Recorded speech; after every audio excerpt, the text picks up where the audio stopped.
What's up guys, I'm Ivan Calderon and welcome back to part 2 of this mixing section in the How to Make a Beat series. Now hopefully you watched part 1, and if not, I'm going to link it for you guys there. Definitely watch that first, but let's keep it going.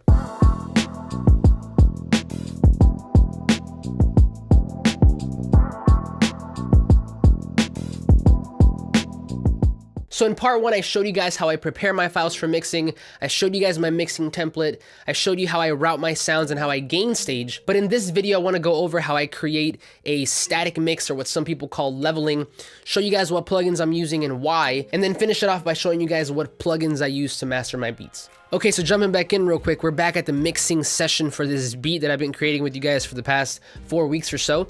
Now, if you take a look, this is the mixed version already, but the first thing that I want to go over is the balancing aspect of it. I would say that getting a good volume and panning balance, which is what people call leveling or static mix, is probably like a good 80 to 90% of getting a good mix. Now, if you take a look at my mixing console, all the faders are currently where they're supposed to be, but when I start a mix and everything is at 0, I like to bring everything down, play the beat, and then start to lift faders up until I get a good balance, volume balance of what I want to hear. So literally what I'll do is, let's say they're all at 0 now, I just brought them in, I'll select everything and I'll bring everything down, so we're here, and then I'll play the beat and I'll start lifting things little by little to make sure that we get the balance that I'm looking for. Now this is where I said in part 1 that although there is very much a like a technical approach to this, it is still at the end of the day an art. Because take hip hop for example. So we know that in hip hop the drums tend to be more pronounced, so that could be a little bit louder or more processed than the instruments.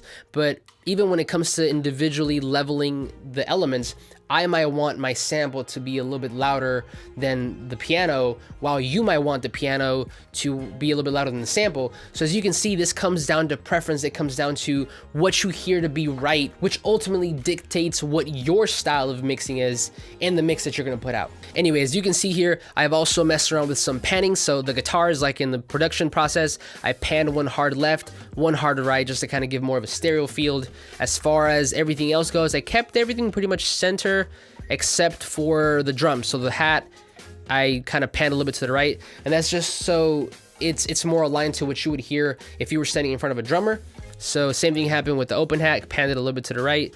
The toms, I panned a little bit to the left for that same purpose, but that essentially is my leveling and my panning. Now I will point this out, whenever I start a new mix and I bring everything in and I pull the faders down, I start playing the beat and then start to bring everything back up to get a good balance, whenever I do find that perfect volume relationship between each sound, my buses aren't necessarily clipping, but my master bus a lot of times will, and that's because the aggregate volume of all those faders kind of accumulate on the master bus, and obviously it starts to clip. Now that's not necessarily bad, but you don't want to keep it there, because that literally means that your mix, if you export it like that, will have no headroom for the artist to kind of do their thing like we talked about in part 1. So to fix that, it's super simple. What I do is I take my VCA faders, which control both parts, the drums and the musical elements of my beat, and I bring everything down until my sub mix is at -6.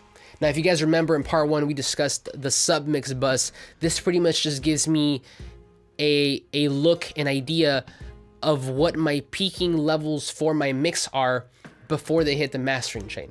So essentially this is the bus that tells me what my mix is peaking at. Now as mentioned, I keep this at -6 to create that headroom, because I print out 2 versions of my beat at the end, but we'll talk about that in a minute. But anyway, that is essentially my leveling process. Let's move on real quick to plugins. So as far as plugins go, I will say this, and if you kind of walk away from this series or this section and you take just one thing with you, let it be this. Don't use plugins just because you see somebody else use them. Don't use plugins because you see your favorite mixing engineer use plugins.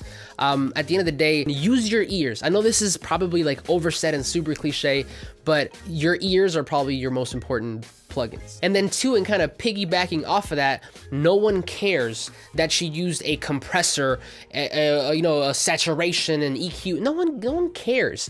All they care about, especially as a consumer of music, someone who doesn't know anything about any of this, all they care about is, does it sound good? It's a yes or a no. And a lot of times, obviously, you want to aim for, yes, it's fantastic, but they don't care about the plugins that you use. So just use your ears. And finally, a lot of times the places that we get our samples or drum kits from, they've already pre-processed them, meaning they've already, you know, EQ'd them, compressed them, limited them, saturated them. So this goes back to the last point I just made, is using your ears. Does it sound good? No? Then let's fix it. If it does, well, let's just keep going. But okay, jumping into my console real quick, you'll notice that it's not that crazy. The one thing that I do kind of have across all my channels is an EQ. Now in EQ, a lot of the times I use, obviously, to fix something, like if there's frequencies that are bothering me, I tend to cut them out. That's called subtractive EQing. But for the most part, like I said, a lot of this stuff is already pre-processed. So what I'll do, just kind of as a safety check, is I'll go in here and I'll take out some of the low end. A lot of instruments tend to have energy on the lower end of the spectrum that is not very useful. It just ends up muddying your mix, which is the same concept that I talked to you guys about in my vocal chain video. That this is why I have a roll off between 80 to 50 hertz on the lower end when I'm recording, because there's nothing useful there.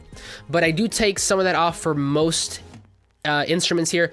The one thing that I will say is that be careful, because if you get a little too low cut filter happy, and you end up cutting a lot of the low end from everything, you could end up with a very thin sounding mix. So word of caution, you know, use your ears. But yeah, a lot of my EQ usage in this mix was merely just to kind of roll off some of that low end nastiness, with the exception of the sample.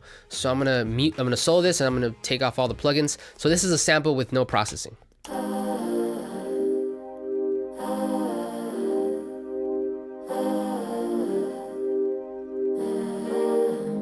Now, obviously, that sounds fantastic. The problem came in when I introduced the Rhodes. So listen to those two together.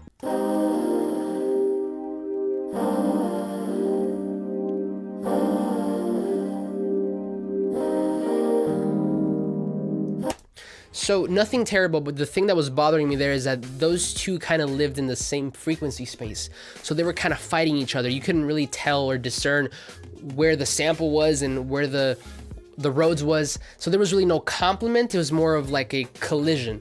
So obviously here you have two options. You could either, if this would have, instead of a sample, this would have been like a vocal, like of a song, I would have tailored the Rhodes to work with the vocal, but the vocal would have been the priority. But because this is a beat, I decided to do the opposite.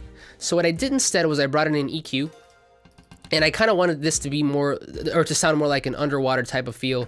So I brought everything down. I kind of did a shelf, a high-end, high-cut shelf at like 2.6 hertz, and then I brought a low-end cut shelf up to like 770 hertz, and that sounds like this. Now for the Rhodes, I think I just cut off some of the low end, and together now they sound like this.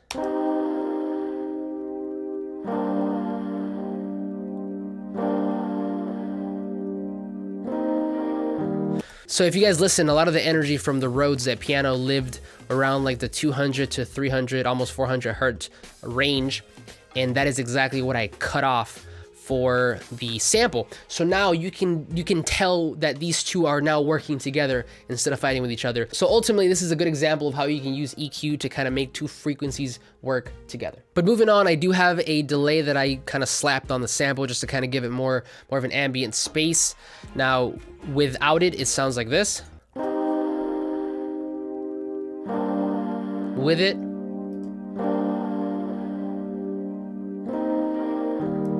super subtle, but it definitely helped in the mix. As far as everything goes, I do have some reverb on the snare, the close hat, the open hat, the tom hat, and the crash. And again, that is just like super subtle. This is one of my favorite reverb plugins, Valhalla Room. I think it's by a company called DSP. So you'll probably hear the reverb more on the snare. So if I solo that and take everything off, it sounds like this. Add it back on. So same thing for the open hat, close hat, toms, and crash.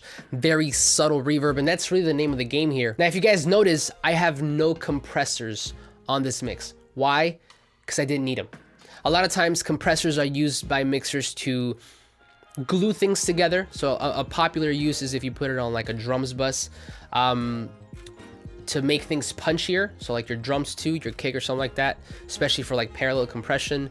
You could also use it to make something more consistent, less dynamic, like a vocal. We don't really have any vocals in this mix. So again, this is kind of just practicing what I preached. I didn't find a need for a compressor. A lot of these sounds already sounded good, so I didn't use it. But if we move on to the right a little bit, we do have a drums bus. Now, a lot of times what I do is I use 2 plugins to make my drums really beefy. The first one is Decapitator, which, by the way, if you guys do not have Soundtoys 5, the bundle, stop this video, go purchase that, or, you know, save up some money and purchase that, because that is by far one of the best mixing bundles that any producer can have. This plugin alone, Decapitator, is worth the money, I promise you. But if I'm not using Decapitator, and I usually use like the Drums Fattener 2 preset, and I kind of mess around with this till it sounds good. But if I'm not using this, I'm using this guy. Now, obviously, this guy is a little bit more exclusive because you have to have an Apollo to use their plugins.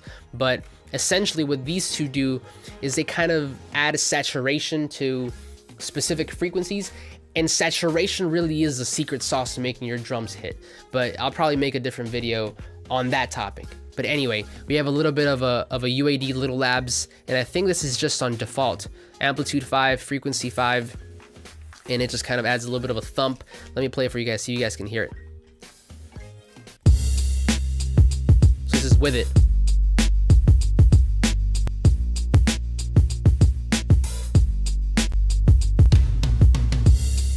So you can definitely hear it on like the kick and the bass. It just kind of adds a little bit more of a beefier aspect to it. Another plugin that you guys can use to make your drums hit a little bit harder, which also uses like harmonics and saturation, is the Sausage Fattener by Dot Alive.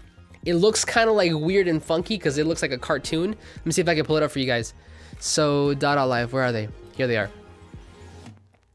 This thing looks funky, man, but it's so fun to use because it only has 2 knobs, and you can crank the fatness up to, you know, add some harmonic content and distortion. But this is also a good choice to use. Now, last but not least, we do have a guitars bus. I just kind of summed both of these up and I routed them here. Here I added a little plate verb. This is actually a new digital plate verb from Soundtoys, and I'm telling y'all, they sent me and everybody else who has a Soundtoys 5 bundle this for free, just because we were already, you know, we already purchased the package. But this thing is fantastic. So I added a little bit of reverb, kind of mess with that. These are my settings. You guys can just take a look. And then I added a bit of a delay, Echo Boy again, just, you know, quarter note, something subtle, almost no feedback. But without it, the guitars sound like this.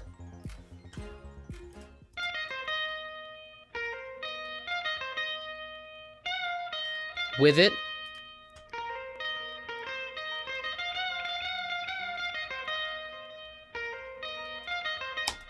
so there you have it, another subtle move that at the end, in combination with everything else, just kind of adds to your mix. Okay, on to mastering. Now, I will say this, I am not a mastering engineer, nor do I want to be. This by no means is saying that you don't need a mastering engineer, because they are a very important piece into the grand scheme of things. But as far as just you yourself at home in your bedroom getting and distributing your art out to the world, this works fine, or has worked fine for me. So let's talk about it. So as mentioned in part 1, I don't add any plugins, any mastering plugins to my master bus.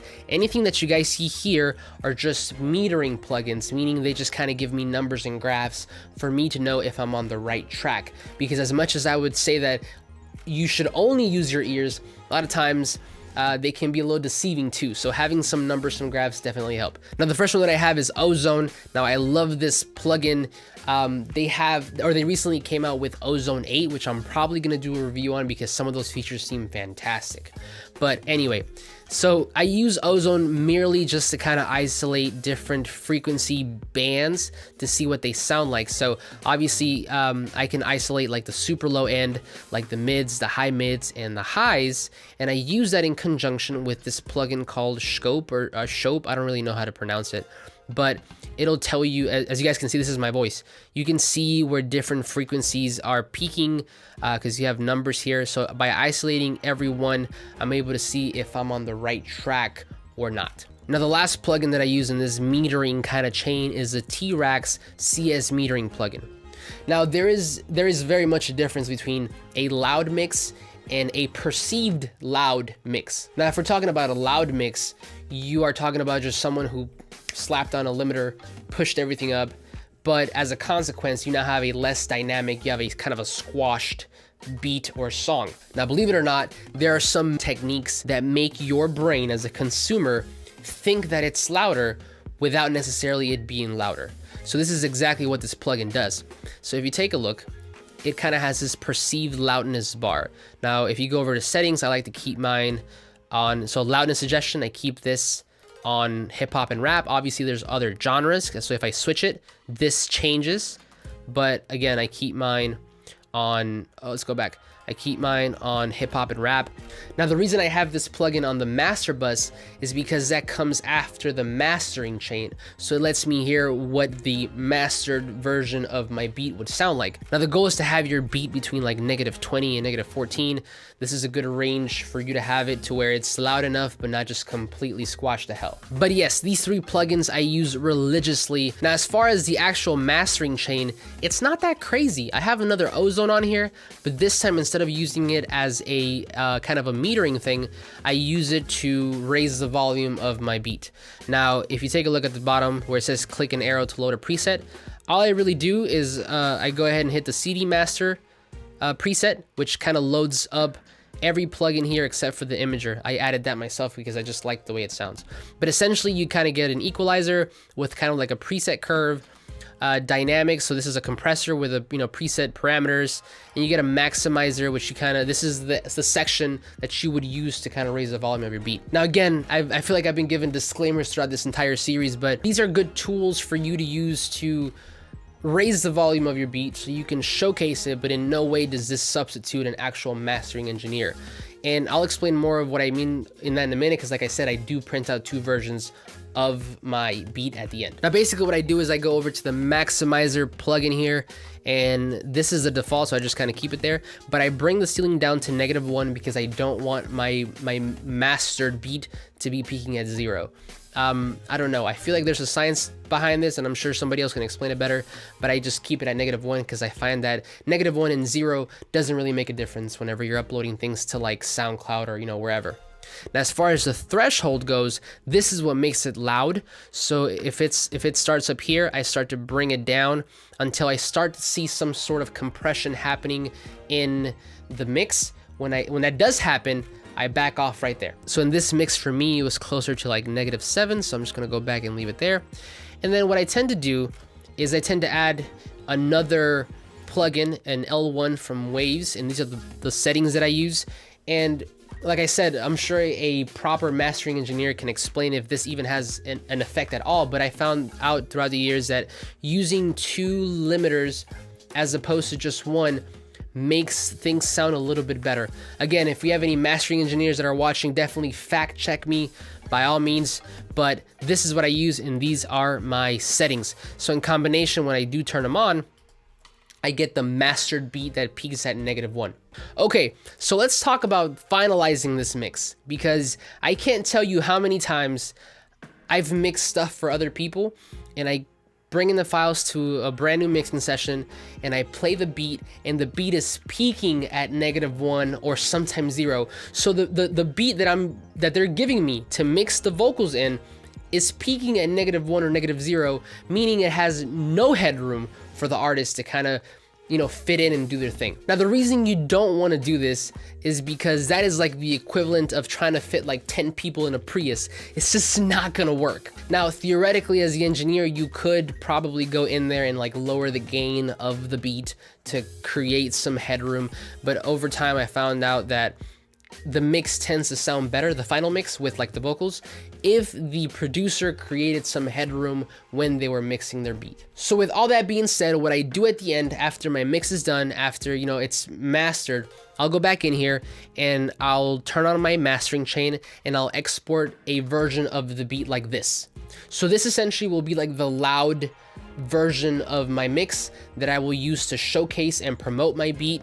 I might upload this to, like a BeatStars or like an Airbit or a SoundCloud, but essentially this is just so rappers can hear what this can, hypothetically sound like whenever it's raised in volume. Again, this is not the one you want to sell to rappers because this one has no headroom for them to kind of fit in and, you know, lay their vocals. So then what I do after that is I go in here and I turn off the mastering chain and I print out another version of my beat like this, and this version is the mixed version. This is the version that peaks at -6 and has a good amount of headroom for the engineer to kind of mix and blend the artist's vocals with your beat. Now, obviously, we know that a multi-track or tracked out beat is better to have for mixing, but a lot of times now, especially 2-track mixes, which are just the beat and the vocals, are becoming more popular. So if that's going to be the case, producers, we got to make the engineer's job just a little bit easier. We have to go ahead and give them that version with enough headroom so the artist can fit their vocals in.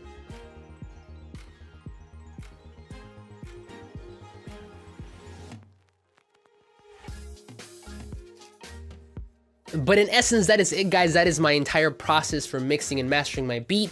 That in combination with part 1 of the video. Hopefully you watched that. But if you guys have any questions, please do not hesitate to ask.